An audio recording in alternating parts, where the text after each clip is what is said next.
The digital education সবাইকে স্বাগত। আমি চলে এসলাম তোমাদের শিক্ষা বিজ্ঞানের শিক্ষক বিক্রম স্যার। এর আগের ক্লাসে আমি তোমাদের যে সার্ভে মেথড অর্থাৎ জরিপ পদ্ধতি সম্পর্কে আলোচনা করেছিলাম। তো আজকে তোমাদের আমি যে পার্টটা নিয়ে আলোচনা করব সেটা হচ্ছে অনুবদ্ধ পদ্ধতি, অর্থাৎ মনোবিজ্ঞানে অনেকগুলো পদ্ধতি রয়েছে, সেই পদ্ধতিগুলি আমি আগের ভিডিওতে আলোচনা করেছিলাম। তো এটা হচ্ছে সর্বশেষ পর্যায়ে, যেটা হচ্ছে অনুবদ্ধ পদ্ধতি। এই পদ্ধতি সম্পর্কে আমি আলোচনা করব এবং কাকে বলে, বৈশিষ্ট্য, সুবিধা অসুবিধা, এভরিথিং সম্পর্কে আজকের ক্লাসে আমি তোমাদের আলোচনা করব। তোমরা প্রত্যেকে অবশ্যই ক্লাসটি মনোযোগ সহকারে তোমরা প্রত্যেকেই দেখে থাকো। কোরিলেশন মেথড অর্থাৎ অনুবদ্ধ পদ্ধতি, এই পদ্ধতি কাকে বলে এবং বৈশিষ্ট্য এবং সুবিধা অসুবিধা এইগুলি সম্পর্কে আজকে তোমাদের একটা স্বচ্ছ ধারণা ক্লিয়ার হয়ে যাবে। তোমরা প্রত্যেকে মনোযোগ সহকারে আগ্রহ সহকারে তোমরা ক্লাসকে ভালো করে পর্যবেক্ষণ করো, ঠিক আছে? তাহলে শুরু করতে চলেছি। আজকের ক্লাস আমাদের কি থাকছে, তোমাদের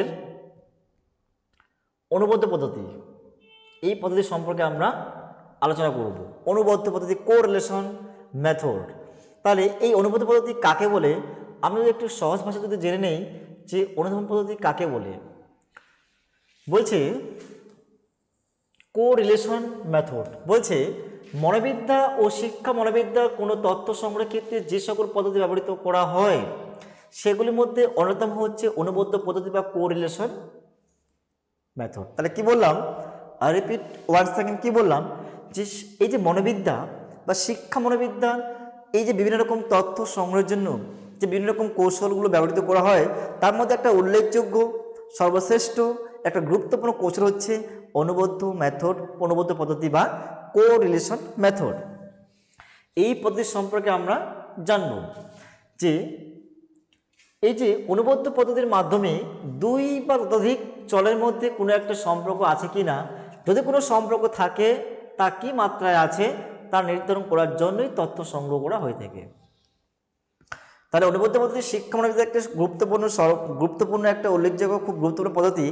আর এই অনুবদ্ধ পদ্ধতির মাধ্যমে দুই বা ততোধিক চলের মধ্যে যদি কোনো সম্পর্ক থাকে, সম্পর্ক আছে কিনা, বা যদি সম্পর্ক থাকে আছে কিনা এবং যদি কোনো সম্পর্ক থেকে থাকে তাহলে কি মাত্রায় আছে তা নির্ধারণ করার জন্যে জরিপ পদ্ধতি তোমাদের অনুবদ্ধ পদ্ধতি আমরা ব্যবহার করতে থাকি। কি বললাম যে জরিপ পদ্ধতি কাকে বলে, যে শিক্ষা মনোবিদ্যার একটি গুরুত্বপূর্ণ পদ্ধতি হচ্ছে, শিক্ষা মনোবিদ্যার একটি গুরুত্বপূর্ণ পদ্ধতি হচ্ছে অনুবদ্ধ পদ্ধতি। আমি প্রশ্ন কি বললাম যে অনুবদ্ধ পদ্ধতি কাকে বলে বা কোরিলেশন মেথড কাকে বলে। আমরা যে সহজ ভাষা জেনে নেই যে কোরিলেশন পদ্ধতি হচ্ছে শিক্ষা মনোবিদ্যার যে গুরুত্বপূর্ণ যে পদ্ধতিগুলো রয়েছে বা মেথডগুলো রয়েছে সেগুলোর মধ্যে উল্লেখযোগ্য একটা পদ্ধতি হচ্ছে কোরিলেশন বা অনুবদ্ধ পদ্ধতি। আরেক পদ্ধতির সাহায্যে কি করা হয়, দুটো চলের মধ্যে কোনো সম্পর্ক আছে কিনা, যদি থাকে তাহলে সেটা কি অবস্থায় রয়েছে, সেই সমস্ত পার্থক্য কি মাত্রা আছে তা নির্ণয় করার জন্যই আমরা যে তথ্য বা যে পদ্ধতি ব্যবহৃত করি তার নামেই হচ্ছে অনুবদ্ধ পদ্ধতি বা কোরিলেশন। তা কি বললাম, আই রিপিট ওয়ান সেকেন্ড, কি বললাম যে এই যে অনুবদ্ধ পদ্ধতি বা কোরিলেশন হচ্ছে শিক্ষা মনোবিদ্যার একটি গুরুত্বপূর্ণ উল্লেখযোগ্য পদ্ধতি। এই পদ্ধতির সাহায্যে কি করা হয় যে দুটো চল, সেই দুটো চলের মধ্যে কি সম্পর্ক রয়েছে এবং সেই সম্পর্কের মাত্রাটা কীরকম অবস্থায় রয়েছে সেই মাত্রাটাকে নির্ভরযোগ্য প্রমাণ করার জন্যই আমাদের এই অনুবদ্ধ পদ্ধতি বা কোরিলেশন পদ্ধতি কিন্তু আমরা ব্যবহার করে থাকি। তাহলে অনুবদ্ধের সংখ্যা কী দেওয়া আছে, এটা খুব সুন্দর করে দেওয়া আছে সংখ্যাটা, যে দুই বা ততোধিক চলের মধ্যে যে সম্পর্ক বর্তমান তা নির্ধারণের জন্য যে পদ্ধতি ব্যবহৃত করা হয় তাকে বলা হচ্ছে অনুবদ্ধ পদ্ধতি বা কোরিলেশন। তাহলে আমরা সহজ ভাষায় কী বলবো, যে দুটো চলের মধ্যে যে সম্পর্ক রয়েছে এবং সেই সম্পর্কটা কি মাত্রা রয়েছে সেই মাত্রাটাকে নির্ণয় করার জন্যই কি বলা হয়েছে, নির্ণয় করার জন্য যে পদ্ধতি তাকে বলা হয়েছে অনুবদ্ধ পদ্ধতি বা কোরিলেশন। কি বললাম, দুই বা ততোধিক চলের মধ্যে যে সম্পর্ক রয়েছে সেই সম্পর্ক কি মাত্রা রয়েছে সেই মাত্রাটাকে নির্ণয় করার জন্যই যে পদ্ধতি ব্যবহৃত করা হয় তার নামে হচ্ছে অনুবদ্ধ পদ্ধতি বা কোরিলেশন। উদাহরণ ধরা যায় যে একটি চল বুদ্ধি এবং অপর একটি চল হলো শিক্ষাগত পারদর্শিতা। বলছে একটি চল হচ্ছে বুদ্ধি এবং অপর একটি চলটি হচ্ছে শিক্ষাগত পারদর্শিতা। এই দুটি চলের মধ্যে যে পারস্পরিক সম্পর্ক রয়েছে, দেখা গেছে যে শিক্ষার্থীর বুদ্ধাঙ্ক অর্থাৎ আইকিউ অর্থাৎ ইন্টেলিজেন্ট, সেই ইন্টেলিজেন্ট বেশি, তার শিক্ষাগত পারদর্শিতা তত বেশি। অর্থাৎ যে শিক্ষার্থীর বুদ্ধি বেশি অর্থাৎ আইকিউ বেশি, সেই শিক্ষার্থী কিন্তু পারদর্শিতাও বেশি। অপরপক্ষে যে শিক্ষার্থীর বুদ্ধাঙ্ক আইকিউ কম, তার শিক্ষাগত পারদর্শিতা কিন্তু কম।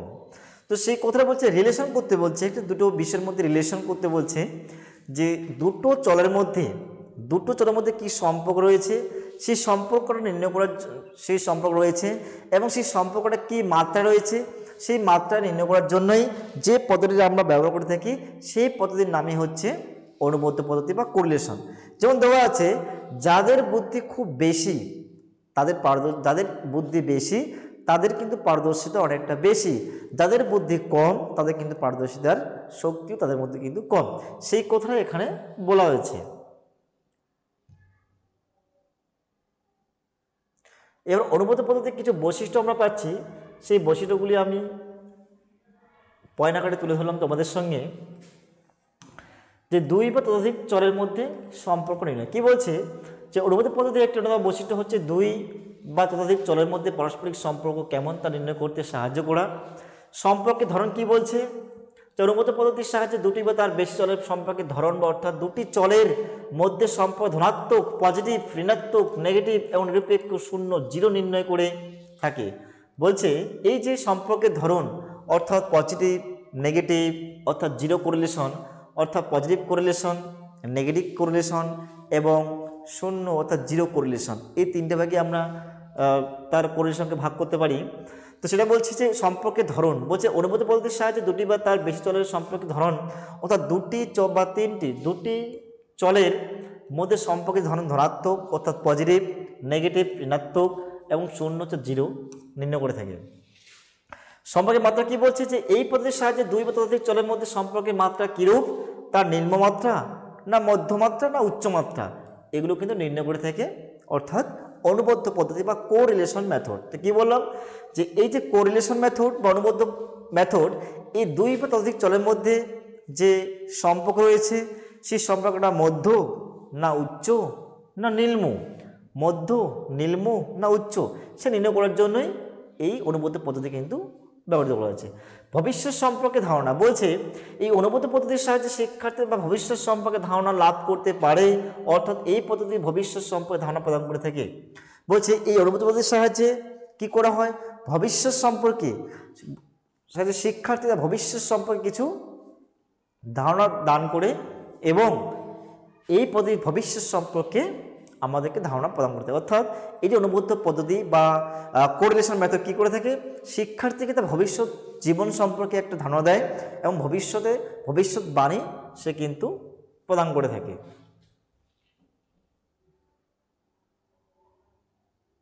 এই অনুবদ্ধ পদ্ধতির প্রক্রিয়াগুলো কি রয়েছে,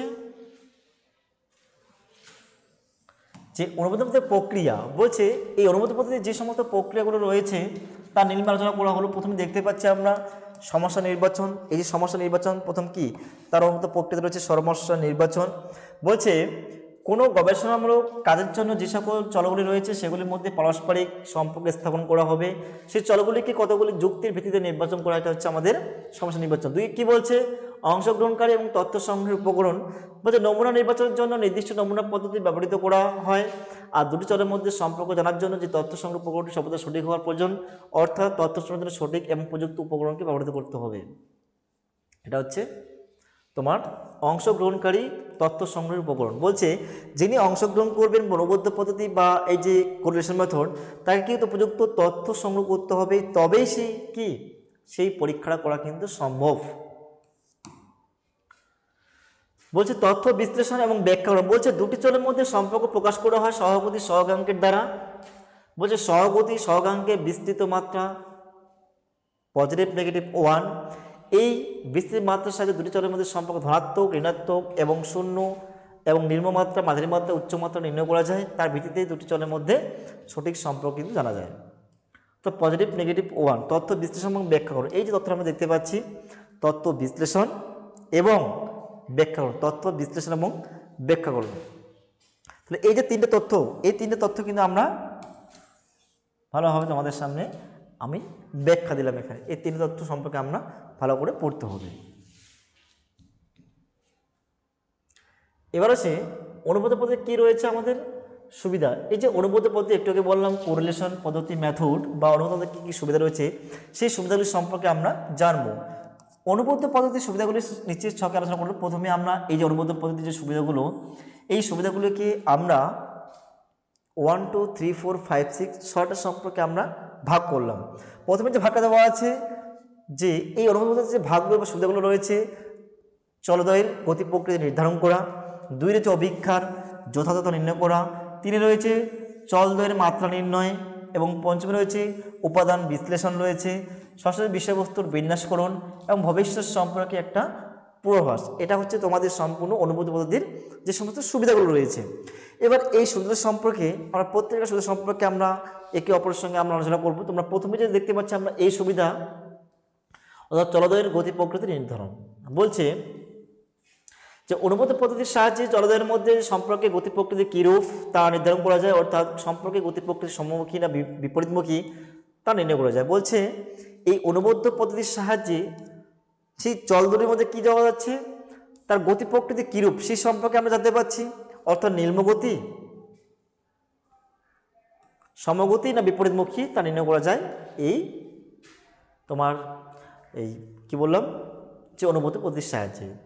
2 কি বলছে, অভিক্ষার যথাযথ নির্ণয়। এই যে অভিক্ষার যথাযথ নির্ণয় এই সম্পর্কে আমরা জানবো যে মনোবৈজ্ঞানিক এবং শিক্ষাগত কোনো অভিক্ষা গঠনের একটি পর্যায় হলো যথাযথ নির্ণয়, আর অভিক্ষা যথাযথ নির্ণয়ের অনুপাত পদ্ধতির সাহায্যে করে থাকে। এবার হচ্ছে উপাদান বিশ্লেষণ। কি বলছে যে মনোবৈজ্ঞানিক ও শিক্ষাগত কাজের ক্ষেত্রে নানা ধরনের উপাদান রয়েছে যেগুলি নির্ণয়ের জন্য উপাদান বিশ্লেষণ এবং কৌশল রয়েছে। আর কৌশল কোনো কোনো উপাদানগুলি সক্রিয়তা নির্ণয় করতে অনুবদ্ধ পদ্ধতি কিন্তু বিশেষ কিন্তু হবে আমাদের সহায়তা করে বা সাহায্য করে।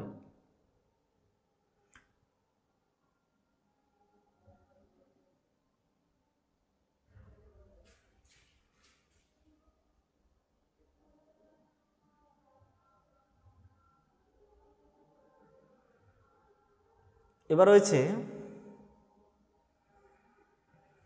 কি বললাম অনুপাত পদ্ধতির সুবিধাগুলোর মধ্যে আরেকটা বললাম আমরা উপাদান বিশ্লেষণ। বলছে মনোবৈজ্ঞানিক শিক্ষাগত কাজের নানা ক্ষেত্রে যে উপাদানগুলি রয়েছে সেগুলি নির্ণয়ের জন্যই উপাদানগুলি বিশ্লেষণ কৌশল রয়েছে, সেই কৌশলগুলির পূর্ণ উপাদানগুলি সক্রিয়তা নির্ণয় করার জন্যই অনুপাত পদ্ধতি কিন্তু সাহায্য করে। বিষয়বস্তু বিন্যাসকরণ বলছে পাঠ্য বিষয়বস্তু আদর্শ বিন্যাসকরণ বা শ্রেণীকরণের অনুবদ্ধ পদ্ধতির গুরুত্ব ভূমিকা।